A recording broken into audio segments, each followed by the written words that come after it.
What is happening in the Republic of Ghana? Every corner you turn, there is a gaming center. And these centers are found in every nook and cranny of major capitals and even some villages in the Republic of Ghana. What happened to our morality? What happened to our conscience as a country? What happened to our values of making a living only through hard work rather than relying on the game of chance? Why would the Gaming Commission and all other related agencies allow foreigners saturate our communities with these sports gaming centers? I dare say that there are more betting centers than there are libraries in Accra. And it is a national crisis when a third world country like the Republic of Ghana has more gambling centers than centers of learning and reading for its future leaders. Why are the clerics not speaking against this creeping canker in our society? Why are the pastors not speaking against this? Why are the Muslim scholars not speaking against this? Why are the traditional leaders not speaking against the proliferation of these gaming centers in our communities? These gaming or gambling centers now outnumber the number of libraries in Accra. Anybody who can challenge me and I throw down the gauntlet, indicate to me there are more libraries where our young ones will get the opportunity to read, broaden their horizon, and prepare themselves for the future ahead of them than there are these gambling centers that only chip away at their education, at their conscience, and at their hard work and what they could potentially become for the Republic of Ghana in the near future. This is a national crisis.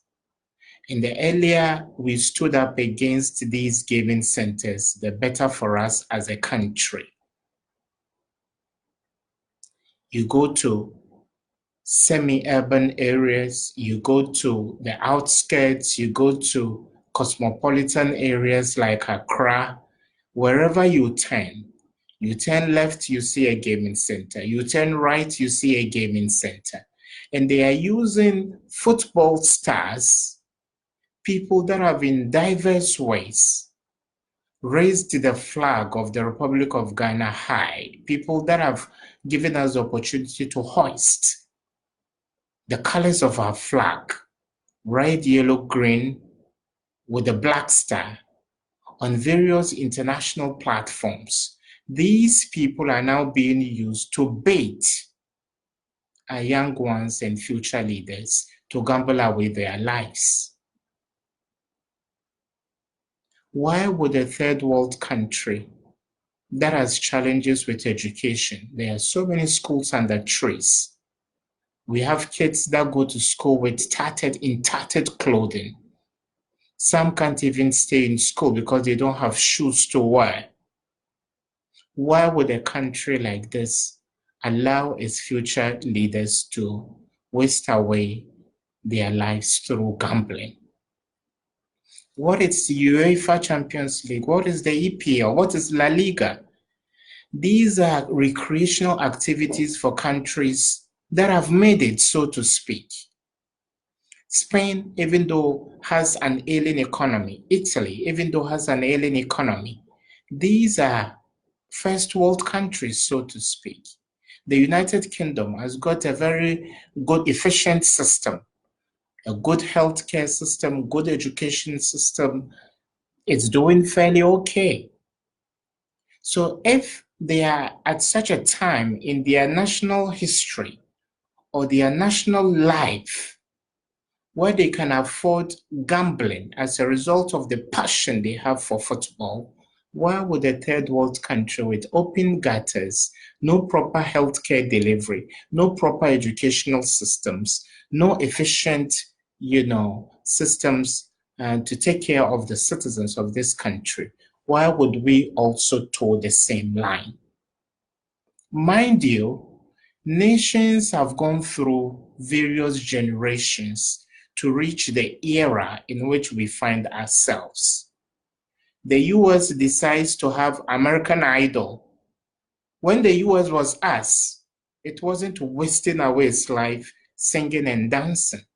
It was building laboratories, educating people to become scientists, invested in agriculture, mechanized agriculture.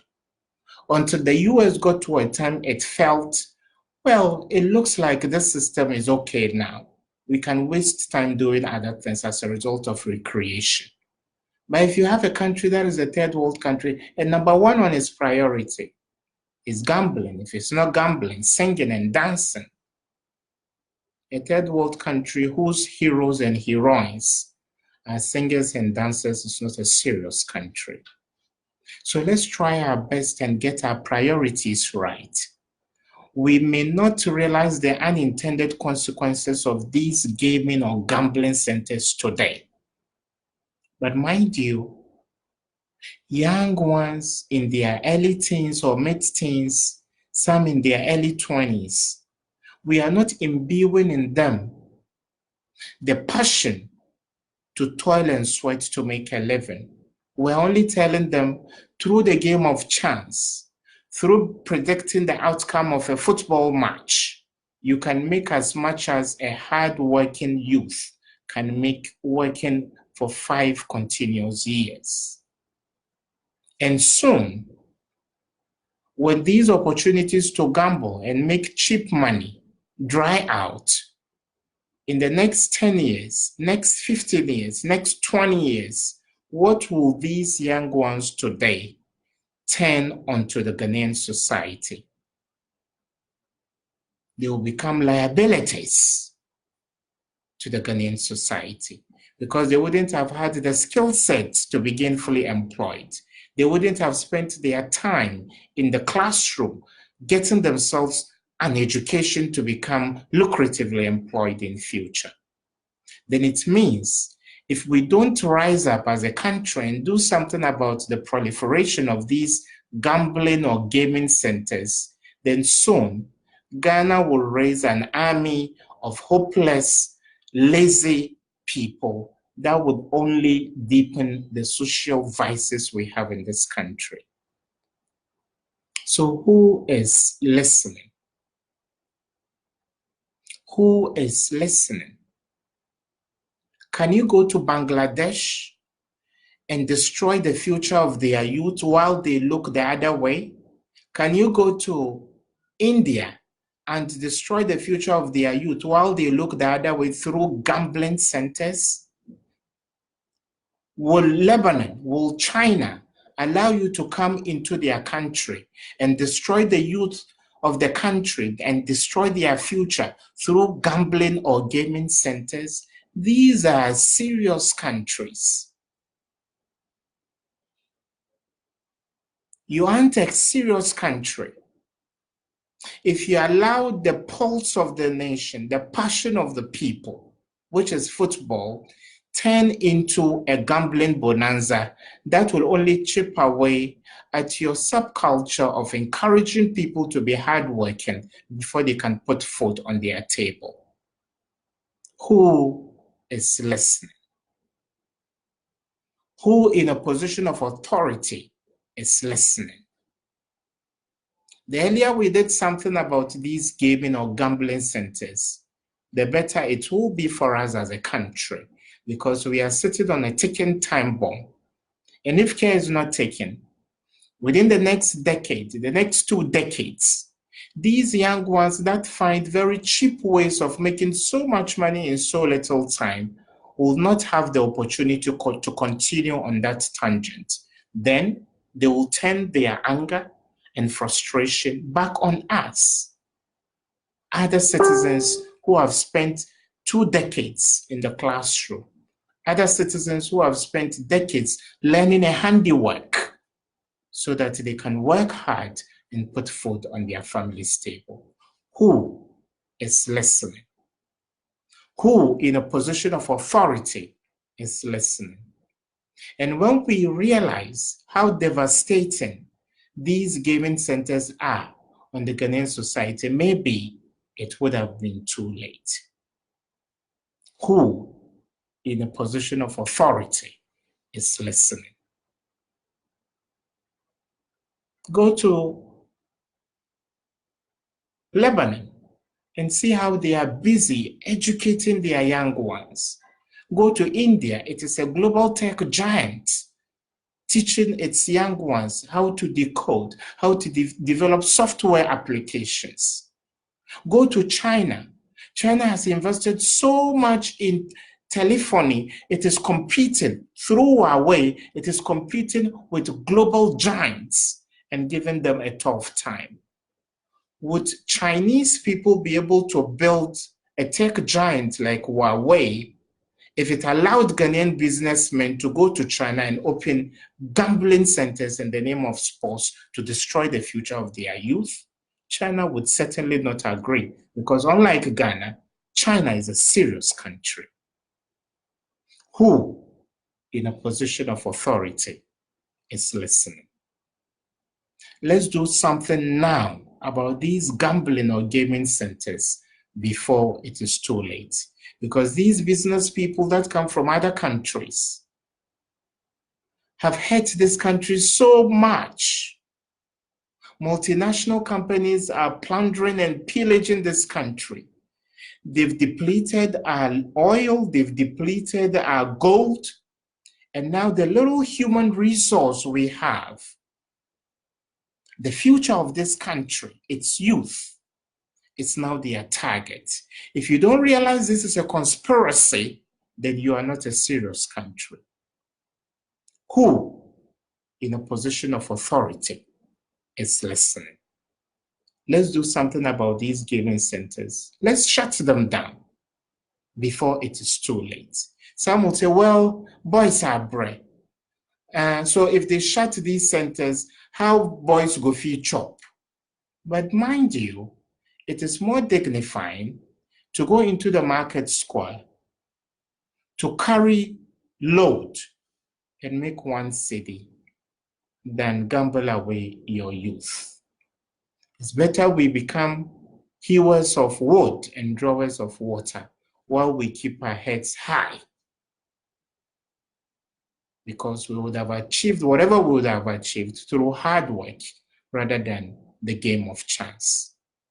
So it is moot for you to think that, well, if they shut down these gaming centers, what will boys eat? Before the gaming centers, what were boys eating? What were the boys doing?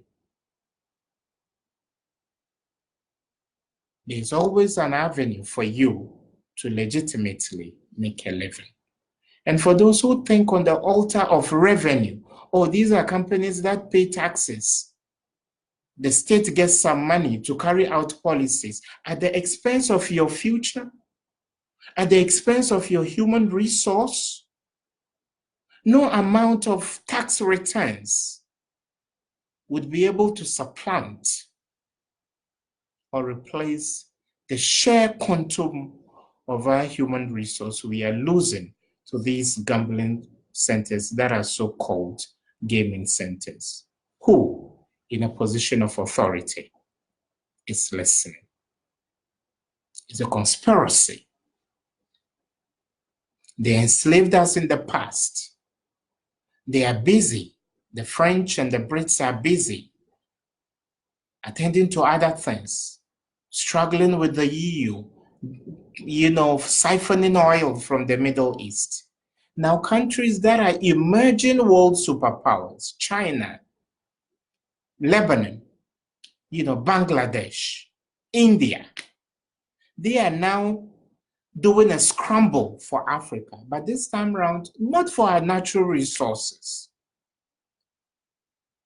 They are scrambling to destroy our future human resource, the youth of this country and the hope of the continent. Who, in a position of authority, is listening? Take care and bye-bye.